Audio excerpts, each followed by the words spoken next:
வணக்கம். தஞ்சை கோட்டைக்குள்ள பொற்காசுகள் செய்யும் தங்கசாலை இன்னொரு சிறிய கோட்டை போல பிரம்மாண்டமாக இருந்துச்சு. தங்கசாலைக்கு வெளிப்புறத்தில் தஞ்சை கோட்டைக்கு கொடுக்குற அளவுக்கு வெகுவான பாதுகாப்பு இருந்துச்சு. அன்னைக்கு சாயங்காலம் குந்தவையும் வானதியும் தங்கசாலையை பார்க்க போயிருந்தாங்க. அப்போதான் பொற்கொள்ளர்கள் வெளியே புறப்படுற சமயம் வாசக்காவலர்கள் பொற்கொள்ளரை பரிசோதித்து வெளியே அனுப்புனாங்க. பொற்கொள்ளர்கள் வாசல் கிட்ட குவிஞ்சாங்க. அந்த நேரத்தில் அரண்மனையோட ரதம் தங்கசாலையோட வாசல்ல நின்றுச்சு. குந்தவையும் வானதியும் இறங்குனாங்க. அவங்கள பார்த்ததும் காவலர்களும் பொற்கொள்ளரும் மெய் மறந்து நின்று வாழ்க இளைய பிராட்டி அப்படின்னு கோஷமிட்டாங்க. தங்கசாலையோட தலைவர் ஓடி அரசகுமாரிகளை ஆர்வத்தோடு வரவேற்றாரு. உள்ள கூட்டிட்டு போய் பொன்னை காய்ச்சோ அக்னிகுண்டம், நாணய வார்ப்படை செய்யும் அச்சுக்கள், அச்சிட்ட நாணயம் எல்லாத்தையும் காட்டினாரு. அன்னைக்கு அச்சிடப்பட்ட தங்க நாணயங்கள் ஒரு பக்கத்துல கும்பலா கிடந்துச்சு. பார்த்தியா வானதி, எத்தனையோ காலமா இந்த சோழ நாட்டுக்கு உலகம் முழுக்க இருந்து தங்கம் வந்து கொண்டே இருக்கு. தர வழியா வருது, கப்பல் வழியா வருது. இது வரைக்கும் அவ்வளவு தங்கத்தையும் சுமக்கும் பொறுப்பு சோழ நாட்டு பெண் குலத்துக்கு இருந்துச்சு. ஆபரணங்களை செய்து போட்டுக்கொண்டு தூக்க முடியாம தூக்கி வந்தாங்க. கொஞ்ச காலமா சோழ நாட்டு பெண்களுக்கு அந்த பாரம் குறைஞ்சு வருது. நம்மளோட தன அதிகாரி பழுவேட்டர் இம்மாதிரி கண்ணை பறிக்கும் தங்க நாணயங்களை செய்ய ஏற்பாடு பண்ணிட்டாரு அப்படின்னு குந்தவை சொன்னாங்க. அக்கா, இதனால என்ன சௌகரியம் அப்படின்னு வானதி கேட்டாங்க. என்ன சௌகரியமா? நீ ஒண்ணுமே தெரியாத பொண்ணா இருக்கியே. இம்மாதிரி பொண்ணை நாணயங்களா செஞ்சுட்டா இவ்வளவு பொண்ணு அப்படின்னு நிறுத்தி பார்க்காமையே மதிப்பிட்டலாம். மக்கள் அரசாங்கத்துக்கு வரி கொடுக்க சௌகரியம். வர்த்தகர்கள் வெளிநாட்டில் இருக்கவங்களோட வியாபாரம் செய்யறதுல பண்டத்துக்கு பண்டம் மாற்றிக்கொண்டு கஷ்டப்பட வேண்டாம். பொன்னாணயங்களை கொடுத்து பொருட்களை வாங்கலாம், பொன்னாணயங்களை பெற்றுக்கொண்டு பண்டங்களை விற்கலாம். அதனால தான் சோழ நாட்டு வர்த்தகர்கள் நம் தன அதிகாரி பழுவேட்டையரை வாழ்த்துறாங்க. இன்னும் ஒன்று சொல்கிறேன் கேட்டுக்கோ அப்படின்னு குந்தவை தேவி ரொம்ப குசு குசுன்னு யாருக்கும் கேட்கக்கூடாதுன்னு சொன்னாங்க. சக்கரவர்த்திக்கும் சக்கரவர்த்தியோட குடும்பத்துக்கும் எதிராக சதி செய்கிறவர்களுக்கும் இந்த நாணயங்கள்ல அதிக சௌகரியம் அப்படின்னு சொன்னாங்க. எப்படிப்பட்ட உத்தமர்களாக இருந்தாலும் இந்த பொற்காசுகளை வச்சு சுலபமாக துரோகிகளாக ஆக்கிடலாம் அப்படின்னு குந்தவை சொன்னாங்க. அருகில் நின்ற தங்கசாலை தலைமை அதிகாரி காதில் குந்தவை கடைசியாக கூறின வார்த்தைகள் லேசாக விழுந்துச்சு. அந்த அதிகாரி, ஆம் தாயே, அம்மாதிரி பயங்கரமான வதந்திகள் எல்லாம் இக்காலத்தில் கேள்விப்படுறேன். அதனால தான் இப்போது கொஞ்ச நாளாக இந்த தங்கசாலைக்கு கட்டுக்காவல் அதிகமாக இருக்குது. இதன் அடியில் உள்ள பாதாள சிலைக்கு வருவோரும் போவோரும் அதிகமாயிட்டே போகிறாங்க அப்படின்னு சொன்னாங்க. வருகிறவங்க கண்டிப்பாக இருப்பாங்க, போகிறவங்க கூட இருக்காங்களா அப்படின்னு குந்தவை கேட்டாங்க. ஏன், அதுவும் இருக்காங்க. இன்று காலையில் கூட ஒருவனை கொண்டு வந்தாங்க. ஒரு நாளிகைக்கு முன்னால் அவனை திருப்பி கொண்டு போயிட்டாங்க அப்படின்னு அந்த அதிகாரி கூறினாங்க. அது யாரா இருக்கும் அப்படின்னு குந்தவைக்கு கொஞ்சம் வியப்பா இருந்துச்சு. தங்கசாலைக்குள்ள பற்பல வேலைகள் நடக்கும் இடங்களை பார்த்துவிட்டு பின்புறமா போனாங்க. பின் சுவர்ல ஒரு சிறிய வாசல் இருந்துச்சு. அதை திறந்து கொண்டு போனாங்க. சென்ற இடத்துல வெளிச்சம் குறைவாக இருந்துச்சு. கூரர் தாழ்வா இருந்துச்சு. 4 புறம் இருந்து கெட்டவர்கள் ரோமம் செலுக்கும்படியான உருமல் சத்தம் கேட்டுச்சு. ஒரு சேவகன் தீவர்த்தி பிடிச்சு கொண்டு நின்றுட்டு இருந்தான். அதன் வெளிச்சத்துல 4 புறமும் உற்று பார்த்த போது பல கூண்டுகளும் அவற்றுக்குள்ள அடைப்பட்ட புலிகளும் இருப்பது தெரிஞ்சிச்சு. அவற்றில் சில வேங்கை புலிகள், சில சிறுத்தை புலிகள், சில படுத்திருந்தன, சில கூண்டுக்குள் முன்னும் பின்னும் உலாவி கொண்டிருந்தன. அந்த மங்கலான வெளிச்சத்துல புலியோட கண்கள் நெருப்பு தணல் போல மின்னுச்சு. குந்தவை வானதியோட கரத்தை கெட்டியா பிடிச்சிக்கிட்டு, தயவு செஞ்சு இங்க மயக்கம் போட்டு விழுந்துராத அப்படின்னு வானதியை பார்த்து சொன்னாங்க. வானதி லேசா சிரிச்சுட்டு, புலியை கண்டு என்ன பயம் அக்கா, புலி நம்முடைய குலத்தோட காவலன், அதனால எனக்கு எந்த பயமும் இல்லை அப்படின்னு சொன்னாங்க. சில சமயம் காவலர்களே எதிரியோட சேர்ந்துருவாங்க, அப்போ அவங்க உன்னி அபாயமானவங்க அப்படின்னு குந்தவை சொன்னாங்க. இல்லக்கா, மனிதர்கள் வேணா ஒரு வேளை துரோகம் செய்யலாம், இந்த புலிகள் அப்படி செய்யாது. சொல்வதற்கில்லை, இந்த புலிகள் எத்தனையோ ராஜாங்க துரோகிகளை சாப்பிட்டு இருக்கு. அவர்களுடைய ரத்தம் இந்த புலிகளோட உடம்புல கலந்துருக்கும்ல அப்படின்னு குந்தவை சொன்னாங்க. பயமே இல்லை அப்படின்னு சற்று முன் கூறிய வானதியோட உடம்பு இப்போது கொஞ்சம் நடுங்குச்சு. அக்கா, என்ன சொல்றீங்க? உயிருள்ள மனிதர்களை இந்த புலிகளுக்கு இரையா கொடுப்பாங்களா அப்படின்னு கேட்டாங்க.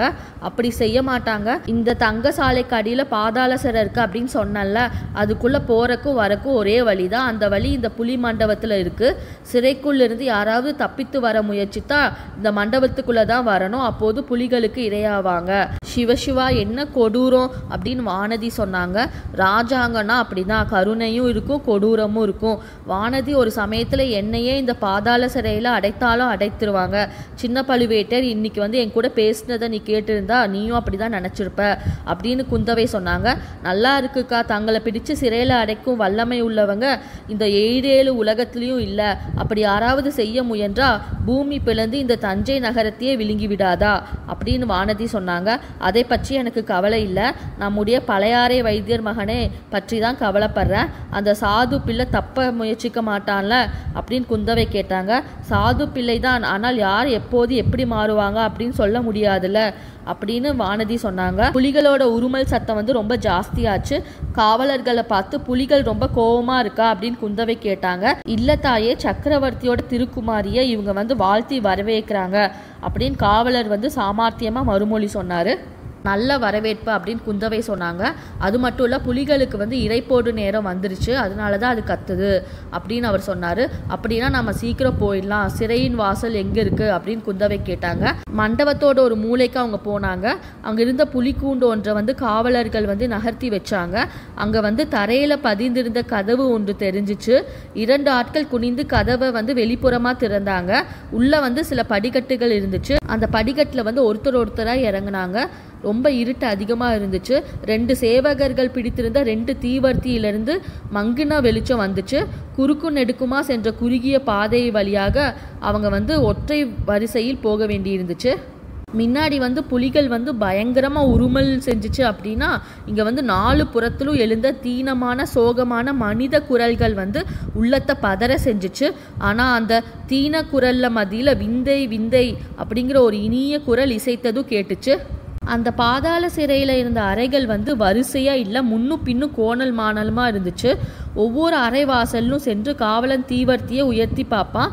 சில அறைகளில் உள்ள வந்து ஒருத்தர் இருந்தாங்க, சிலத்தில் வந்து 2 பேர் இருந்தாங்க. சில அறைகளில் வந்து இருந்தவங்களை வந்து சங்கிலியில் கட்டி வச்சுருந்தாங்க. சில அறையில் இருந்தவங்களை வந்து சங்கிலியால் கட்டாமல் தனித்து விடப்பட்டிருந்தாங்க. ஒவ்வொரு அறையிலும் இருந்தவங்களோட முகம் தெரிந்ததும் குந்தவை தேவி வந்து தலையசைக்க எல்லோரும் மேலே நடந்தாங்க. நடுவில் ஒரு சமயம் வானதி, இது என்ன கொடுமை, இவங்களை எதுக்காக இப்படி அடைத்திருக்காங்க, நீதி விசாரணை ஒன்று கிடையாதா அப்படின்னு கேட்டாங்க. வானதி அப்படி கேட்டதுக்கு குந்தவை தேவி இருந்துட்டு, சாதாரண குற்றவாளிகளுக்கு நீதி விசாரணைலாம் இருக்கு, ஆனால் ராஜாங்கத்துக்கு எதிராக சதி செஞ்சவங்க, வெளிநாட்டு ஒற்றர்களுக்கு உதவியவங்க, இவங்களெல்லாம் கொண்டு வந்து இங்கே தான் போடுவாங்க. அவர்களிடமிருந்து தெரிய வேண்டிய உண்மையை தெரிந்து விட்டால் வெளியே அனுப்பிடுவாங்க. ஆனால் சிலரிடமிருந்து உண்மை ஒன்றும் தெரிவதில்லை, ஏதாவது இருந்தால் தானே சொல்லுவாங்க, அவர்கள் பாடு கஷ்டம்தான் அப்படின்னு குந்தவை சொன்னாங்க. இப்படி அவங்க பேசிட்டு போயிட்டுருக்கப்ப பொன்னார் மேனியனே அப்படிங்கிற பாட்டு ரொம்ப பக்கத்தில் கேட்டுச்சு. அந்த அறையில் போய் தீவர்த்தியை தூக்கி பிடித்த போது அங்கே வந்து ஒரு சிறு பிள்ளை இருப்பது போல் தெரிஞ்சிச்சு. ஏற்கனவே நமக்கு தெரிந்த பிள்ளை தான் அவர், சேந்தன் அமுதன் தான் அது. அவருடைய குற்றமற்ற பால்வடியும் பச்சை பிள்ளை முகம் இளவரசியோட கவனத்தை கவர்ந்துச்சு. அவரை வந்து குந்தவை பார்த்து, பாடிக்கொண்டிருந்தது நீதானா அப்படின்னு கேட்டாங்க. ஆம் தாயே அப்படின்னு சொன்னார். உற்சாகமாக இருக்கிறாய் போல் இருக்கிறது அப்படின்னு குந்தவை கேட்டாங்க. உற்சாகத்துக்கு என்ன குறைவா அம்மா, எங்கும் நிறைந்த இறைவன் இங்கேயும் என்னுடன் இருக்கிறார் அப்படின்னு வந்து சேந்தன் அமுதன் சொன்னாரு. பெரிய ஞானி போல பேசுகிறாயே, நீ யார் அப்பா, வெளியில என்ன செய்து கொண்டிருந்தாய் அப்படின்னு வந்து குந்தவை கேட்டாங்க. நான் பெரிய ஞானியும் இல்லை, சின்ன ஞானியும் இல்லை. வெளியில் இருக்கும் போது பூமாலை புனைஞ்சு இறைவனுக்கு சமர்ப்பித்து கொண்டிருந்தேன், இங்க பாமாலை புனைந்து மன திருப்தி அடைகிறேன் அப்படின்னு சேந்தன் அமுதன் சொன்னாரு. ஏன் அப்படின்னு குந்தவை கேட்டாங்க. இங்கு வரும்போது தங்கசாலை வழியா வந்தேன், இதுவரை நான் பார்த்துராத பத்திரமாட்டு தங்கத்தை பார்த்தேன், அது பொன்னர் மேனியனே திருவுருவத்தை எனக்கு நினைவுபடுத்துச்சு அப்படின்னு சேந்தன் அமுதன் சொன்னாங்க. அதிர்ஷ்டசாலி நீ, பொண்ணை பார்த்தா பலருக்கும் பலவித ஆசை தான் வரும், உனக்கு இறைவனோட திருமேனியின் பேரில் நினைவு சென்றது. உனக்கு உற்றார் உணர்வினர் யாரும் இல்லையா அப்படின்னு குந்தவை கேட்டாங்க. தாயார் மட்டும் இருக்காங்க, தஞ்சை கோட்டைக்கு வெளியில் தாமரை குளத்து அருகில் இருக்காங்க அப்படின்னு சேந்தன் அமுதன் சொன்னார். உங்கள் தாயாரோட பேர் என்ன அப்படின்னு குந்தவை கேட்டாங்க. வாணி அம்மை அப்படின்னு சேந்தன் அமுதன் சொன்னாங்க. நான் வந்து அவங்கள பார்த்து நீங்கள் இங்கே உற்சாகமாக இருக்கிறீங்க அப்படின்னு சொல்கிறேன் அப்படின்னு குந்தவை சொன்னாங்க. என் அம்மாவுக்கு காதும் கேட்காது, பேசவும் முடியாது, அதனால் நீங்கள் சொல்கிறனால எந்த பயனும் இல்லை அப்படின்னு சேந்தன் அமுதன் சொன்னாங்க. ஓஹோ, உன் பேர் சேந்தன் அமுதனா அப்படின்னு இளைய பிராட்டி வந்து ரொம்ப வியப்பாக கேட்டாங்க. ஆமாம்மா, இந்த ஏழையோட பேர் உங்களுக்கு எப்படி தெரியும் அப்படின்னு சேந்தன் அமுதன் கேட்டார். என்ன குற்றத்துக்காக உன்னை வந்து இங்கே கொண்டு வந்து சிறைப்படுத்தியிருக்காங்க அப்படின்னு குந்தவை கேட்டாங்க. நேற்று வரை நான் செய்த குற்றம் என்னன்னே எனக்கு தெரியல, இன்னைக்கு தான் தெரிஞ்சிச்சு அப்படின்னு சேந்தன் அமுதன் சொன்னாங்க. என்னன்னு தெரிஞ்சிச்சு அப்படின்னு குந்தவை கேட்டாங்க. ஒற்றன் ஒருவனுக்கு உதவி செய்த குற்றத்துக்காக என்னை பிடிச்சு சிறைப்படுத்தி இருக்காங்க அப்படின்னு தெரிஞ்சிச்சு அப்படின்னு சேந்தன் அமுதன் சொன்னாங்க. அது என்ன, எந்த ஒற்றனுக்கு நீ உதவி செஞ்ச அப்படின்னு குந்தவை கேட்டாங்க. தஞ்சை கோட்டை வாசல்ல ஒரு நாள் வெளியூர்லேருந்து வந்த பிரயாணி ஒருவரை சந்தித்தேன். அவர் இரவில் தங்க இடம் வேண்டும் அப்படின்னு சொன்னார். என் வீட்டுக்கு அழைத்துட்டு போனேன். ஆனால் அவர் ஒற்றன் அப்படின்னு நான் கனவுலும் நினைக்கல அப்படின்னு சேந்தன் அமுதன் சொன்னாங்க. அவரோட பெயர் என்ன அப்படின்னு குந்தவை கேட்டாங்க. அவரோட பெயர் வந்தியத்தேவன் அப்படின்னு அவர் சொன்னார். பழைய வானர் குலத்தை சேர்ந்தவர் அப்படின்னு சொன்னார். குந்தவையும் வானதியும் ஒருவரை பார்த்து கொண்டாங்க. இருவருடைய உள்ளங்களும் ஒத்து பேசி கொண்டன.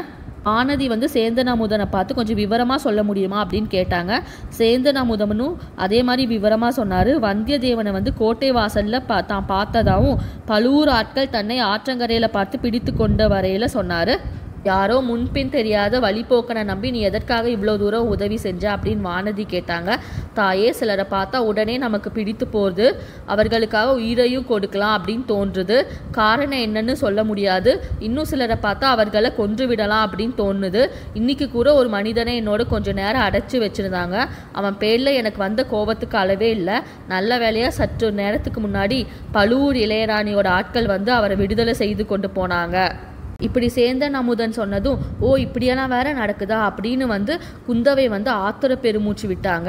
அவ்வளவு அவசரமாக விடுதலையான மனிதன் யார் உனக்கு தெரியுமா அப்படின்னு கேட்டாங்க. தெரியாமல் என்ன, யாரோ பழையாறை வைத்தியர் மகனா அப்படின்னு சேந்தன் அமுதன் சொன்னாங்க. அப்படி என்னப்பா அவன் தகாத வார்த்தைகளை சொன்னா, அவனை கொன்று விடலாம் போல உனக்கு கோபம் வந்துச்சு அப்படின்னு குந்தவை கேட்டாங்க. கோடிக்கரையில் என் மாமன் மகள் பூங்குழலி இருக்காங்க, அவளை பற்றி இவர் வந்து தகாத வார்த்தை சொன்னார். அதனால தான் அவர் பேரில் எனக்கு அவ்வளவு கோபம் வந்துச்சு. ஆனாலும் அவர் ஒரு நல்ல சமாசாரம் சொன்னனால அவன் போனா போகட்டும் அப்படின்னு விட்டுட்டேன் அப்படின்னு சேந்தன் அமுதன் சொன்னார். அது என்ன அவ்வளவு நல்ல சமாசாரம் அப்படின்னு கேட்டாங்க. என்னுடைய நண்பன் வந்தியத்தேவனுடன் தான் இவர் வந்து கோடிக்கரைக்கு போனார். அங்கே வந்து இந்த சண்டாளன் என் சிநேகிதனுக்கு துரோகம் செய்து பழுவூர் ஆட்களிடம் பிடித்து கொடுத்து விட பார்த்தாரு. அது முடியவில்லை அப்படின்னு சேந்தன் அமுதன் சொல்ல, முடியவில்லையா, அப்படியானால் அந்த ஒற்றன் தப்பித்து கொண்டு விட்டானா அப்படின்னு வானதியும் குந்தவையும் ஒரே குரலில் ஆர்வத்தோட கேட்டாங்க. குந்தவையும் வானதி எது தெரிஞ்சுக்கிறதுக்காக பாதாள சிறைக்கு வந்தாங்களோ அது தெரிஞ்சுக்கிட்டாங்க.